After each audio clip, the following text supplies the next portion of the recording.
can state your name for our church body, for those who don't know you.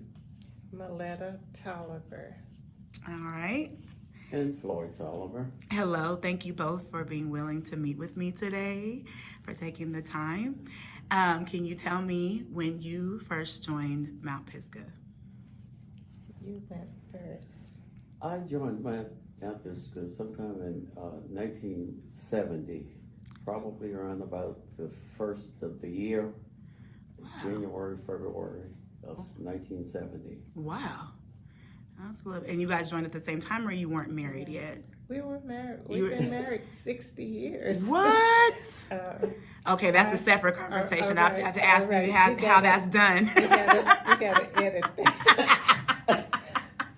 I joined in April of 1970. I was pregnant with my daughter, which she's 53 now, so I didn't get baptized until August of 70.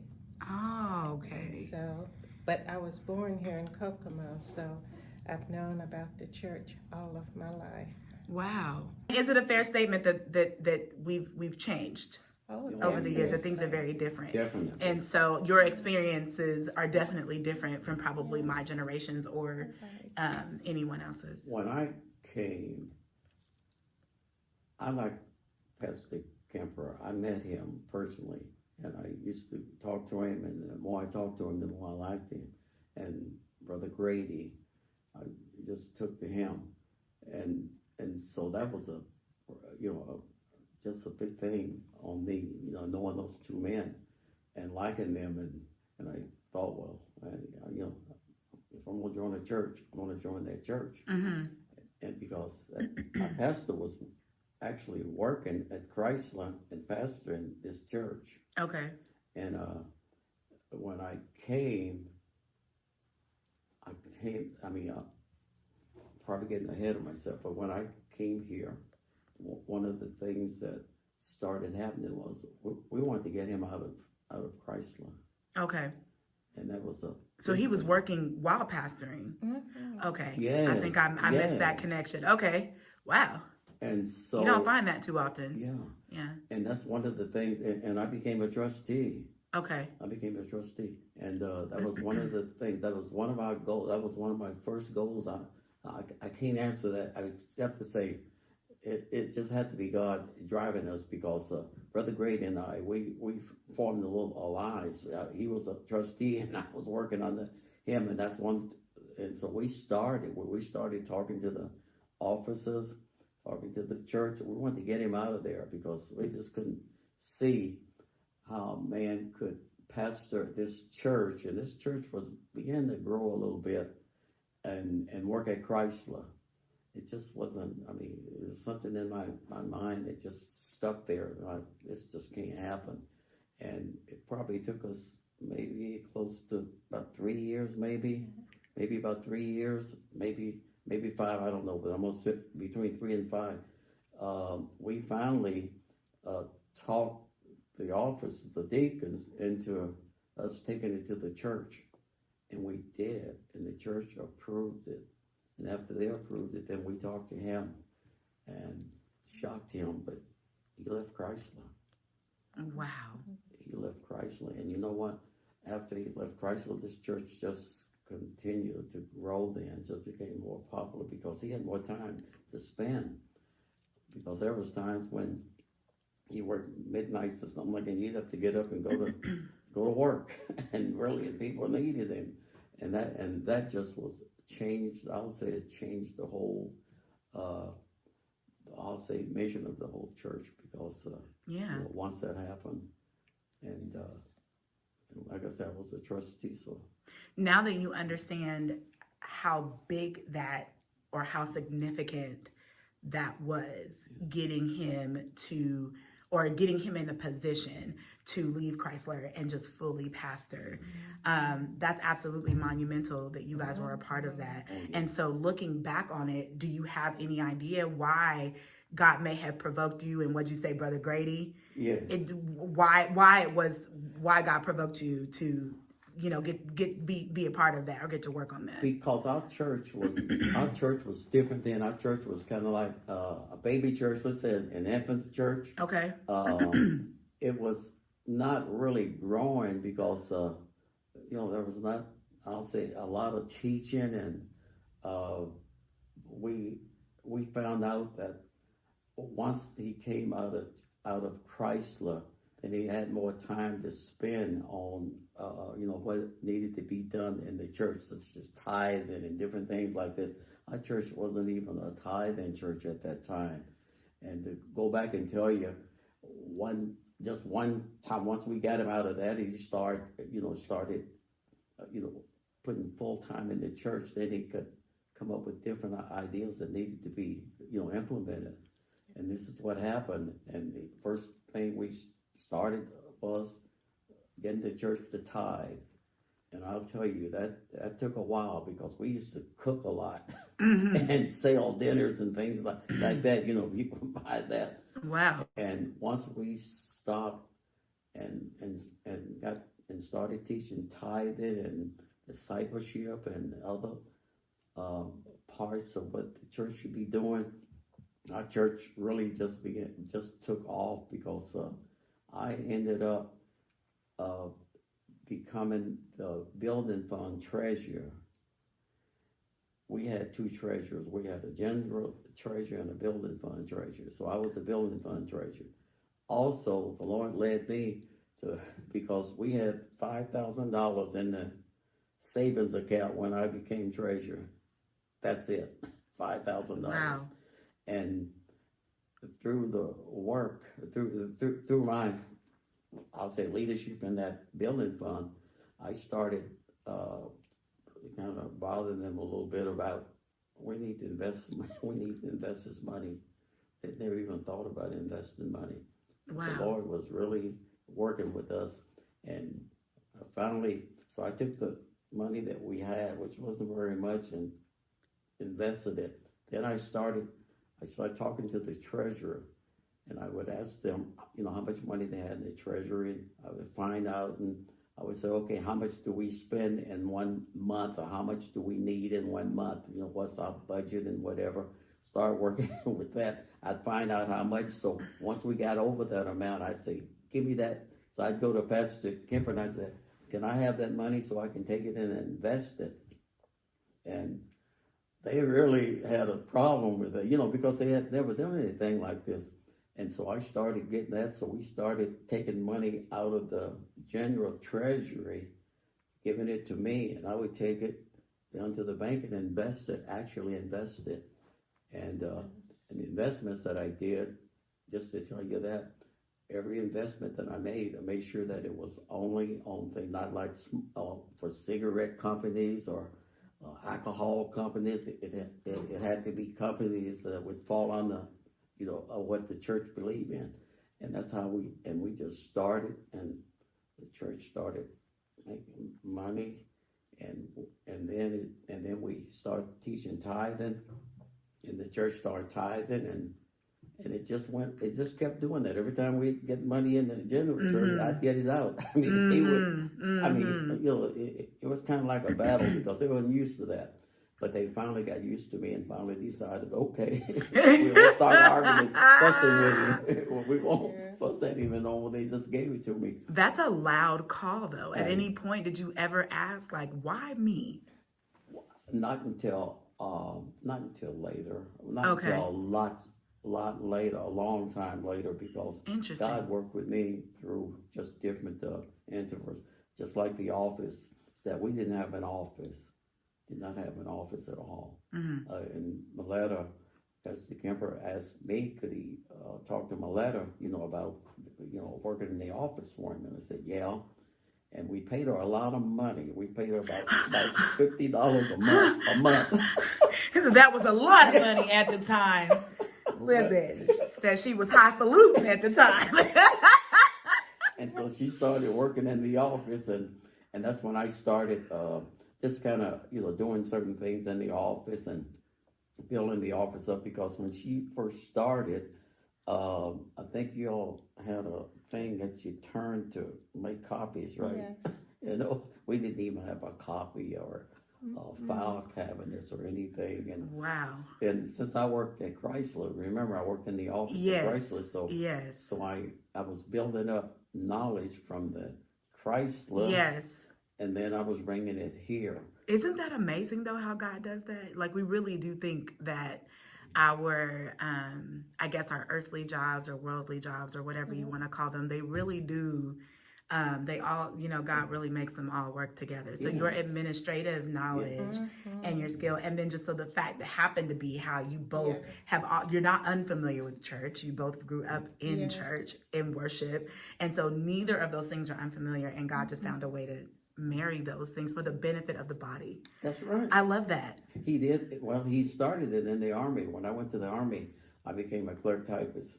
So that was, so I worked in the clerical area most of my 3-year Army. So he started it then. And that's how it got me into Chrysler, because when I came and I applied and Chrysler hired me, the person who hired me remembered that I had some clerical experience. And I think I got hired in 62, and in 64 I was in the office. Okay. Just because, I had some experience working.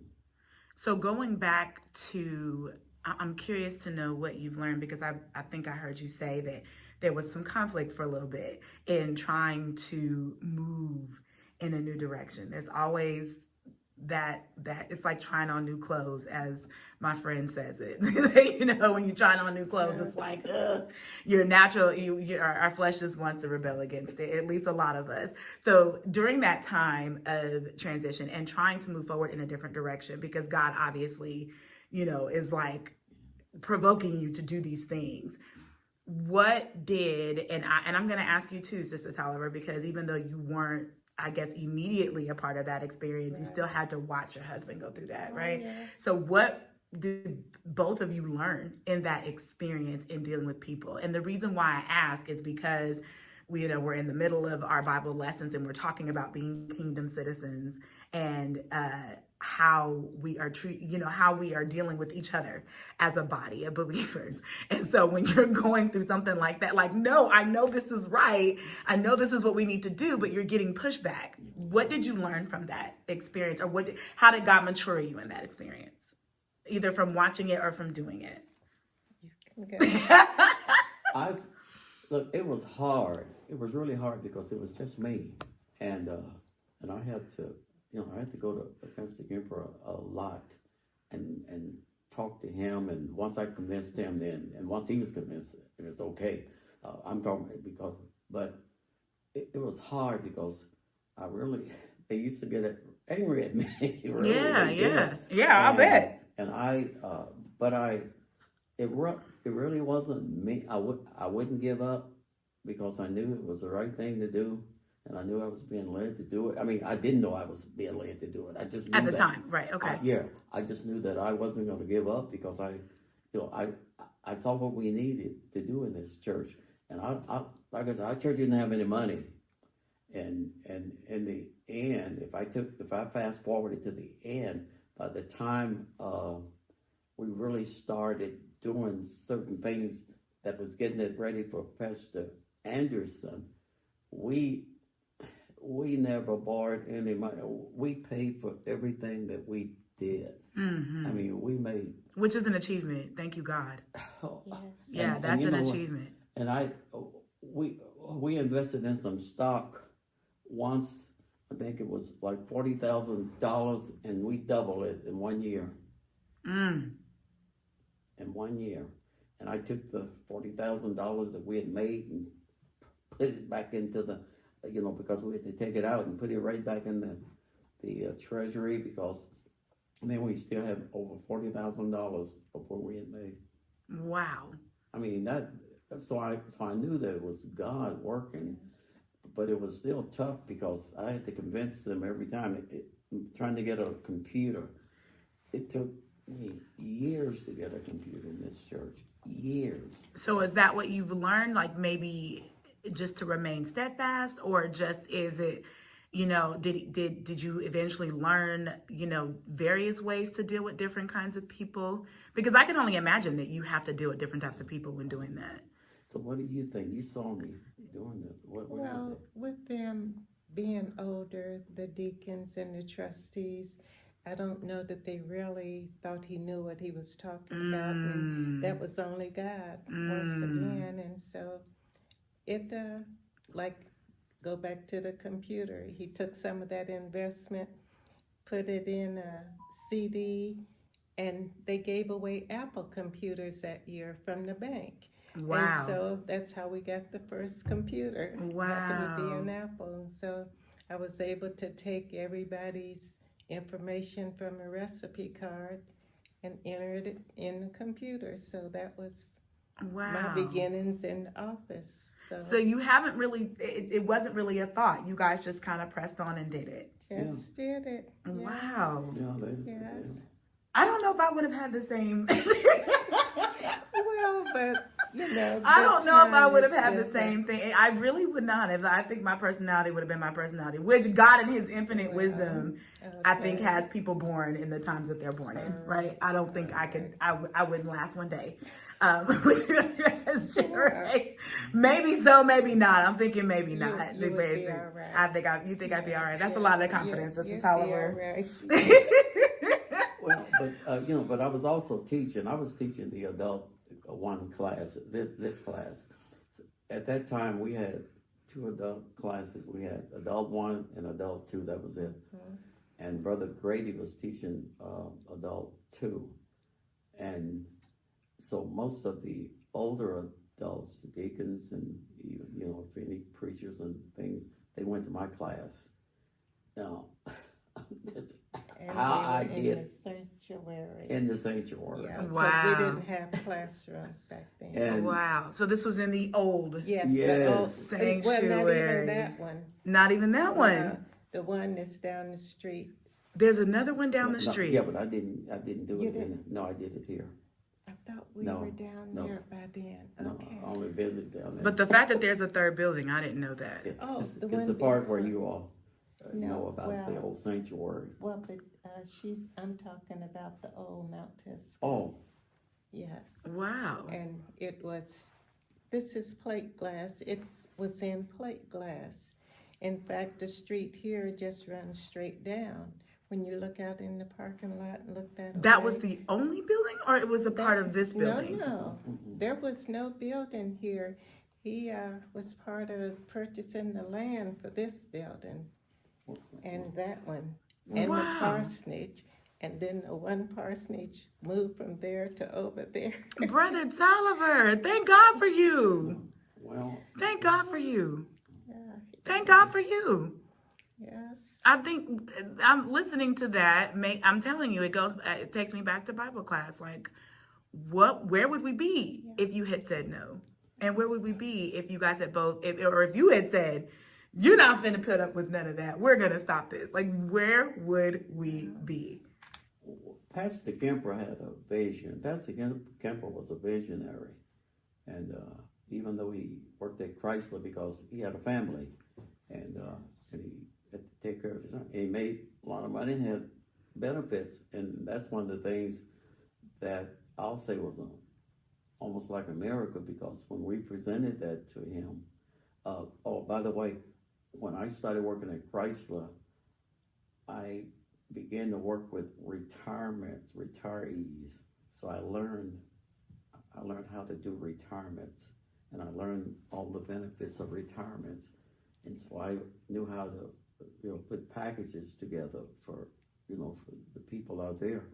And so when I came here and we started doing this, well, I knew how to do it there. So I just kind of mimicked there to make a package for him here. Who are you going to pass that on to? All the knowledge that you've gained, spiritual knowledge, your background knowledge with being in the military, and Chrysler, and all the things that God has enabled you both to accomplish. Who are you now passing that down to?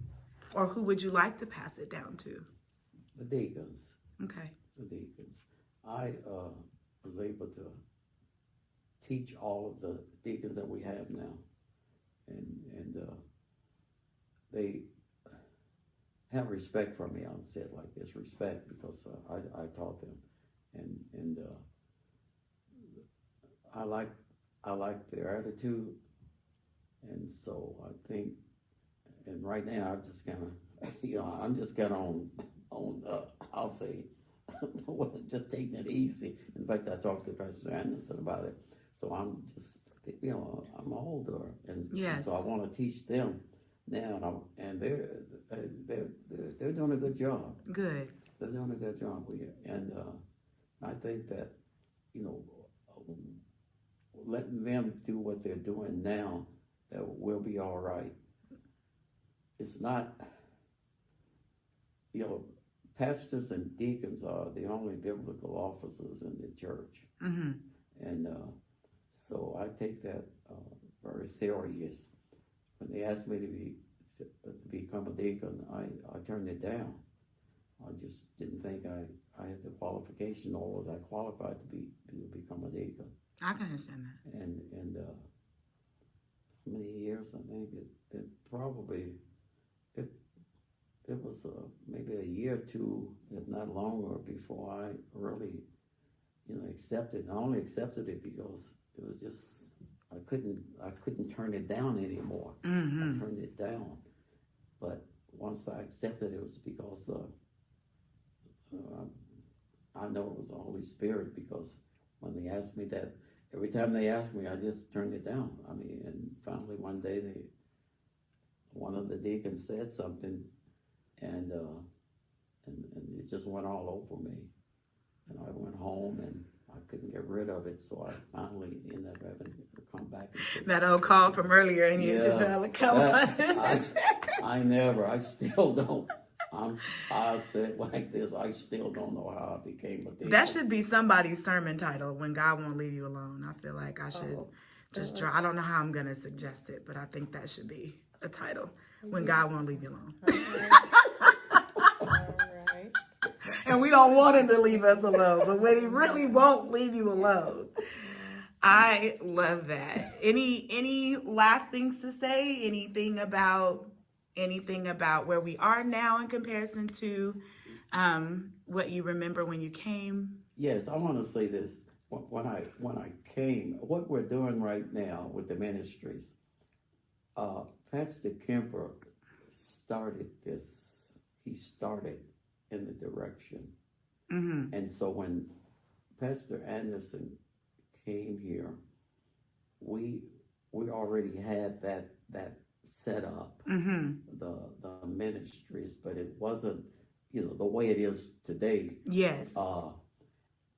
So the things that we're doing now was things that was really he was working towards, and it was almost like just set up for for the new pastor who was going to come in after him. Which I love how God worked in that, because I hear that often, how much of a visionary Pastor Kemper was. He was, and I'm telling you, the things that we're doing now is the things that got started. I'm talking about got started way back then. Right. And so it was really just I'll say it like this: it was just God's guidance and leadership of where he wanted this church to go. And I think Pastor Kemper took it as far as he was supposed to. Yes. And then it was passed on. But the things that we did, we set the foundation, because there was no office, there was nothing. I mean, nothing. And we went through, and just about every time we started trying to progress, it was we was dealing with people that just didn't know, and they hadn't done this before, and each thing that we did, it took me about a year to get it in, but God just was determined that it was going to happen, and yes. So it did, and I didn't give up, and so then I want to tell you this, because when Pastor Kemper, in fact, the year before he died, he was able to go on a sabbatical, and we were instrumental in getting him approved for that through the Lilly Foundation. Okay. And so he went on a sabbatical. But the reason he went on that sabbatical, he asked me if I would become business manager while he was gone. And I said no. Was there a reason why? Yes. What was the reason? Oh, no, that's... But you were doing it already. Yeah, but... It sounds like. Yeah, but he was here. So I'm not taking over while you're gone. Okay. I was not an official business manager. Okay. And when he asked me, I told him no. And he says, well, then I'm not going. Just that simple, just me and him. And he says, well, I'm not going. And I said, if that's the only way you'll go, I'll do it. And that's when I became business manager, official business manager, and started working at the church. Now, this is probably sad that I don't know, but are you still the business manager? No. Okay. I know that's sad that I don't know that. I think having these conversations with people are really going to teach me a lot because I didn't grow up here, so I don't know everyone's history and where everyone's come from and, all of that stuff. So. But I retired from Chrysler just before he went on his sabbatical. And after I retired, Chrysler asked me to come back and work on contract for them. And so I was working as business manager, so I had to make a decision between that. So I waited until Pastor Kemper came back. Well, and then before I would go back to Chrysler, and I had other things that, I was planning on doing, but I ended up, working for this church. So for 2 years, we didn't have a pastor once pastor was gone, because there was no pastor to take his place. So I did the business part, and we had Paul Barrett, and we had other ministers who did the teaching part, like Bible study, and then we had visiting ministers coming in. The Pastor Kemp had already told me how to do this, so we got visiting ministers to come in each Sunday to preach to the church. And then after he died, I had left the business manager status. Once he came back off his sabbatical, I quit. And then after he got sick, then I took the job back. Okay. Because he was in the hospital and I didn't want him there like that. And so I told him. Be worrying about you. So I just told him, I said, hey, I'm going back until you come back. I'm going back. And I did it. Never came back. So after he died, and I stopped. I was there until. Wow. So it sounds like you had a really close relationship with Pastor Kemper. Like, not only a pastor, but like a brother and everybody. Yes, I love him. We went trips together and everything else. I just very close to him. That's awesome. Very close. Do you have, what's your relationship with Pastor Anderson? I'm just curious. He's like a son. I'm obviously not like a brother, but I was just curious. I'm comparing the two in my mind. Just like, if you can't like Pastor Anderson, then something is wrong with you, because he's just out there. Let me say it like this. I love him. Right. What else can Listen, a fly just came in here and wanted to be part of this whole interview, and listen, I can't stand it. I want him to come this way. And I was just gonna let him go on and be, because I'm like, I cannot stand. And then he flew off. I'm like, oh my goodness.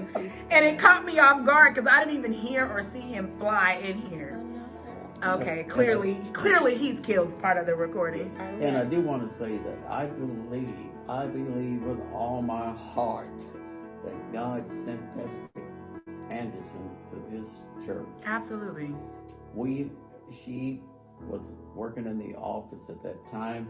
We had resumes from as far away as Hawaii wanting to put in for this church. We interviewed ministers and pastors from just everywhere. We went as far away as Virginia Beach, Virginia. We went down to Nashville, Tennessee. We interviewed pastors, and we found pastors, even just one of them, they even looked like Pastor Kemper, and we found them everywhere. And yet, we had promised the church that we would bring three candidates. We got two. We never could get three. We always got two. Something would happen to the third one until Pastor Anderson put in his resume. And you heard me tell that story, and that was a true story. I was telling it in there. Yes. And finally, when he sent his resume in, I didn't tell this, but there was two Andersons that put in their resumes at the same time. Wow. And they was almost identical. Wow.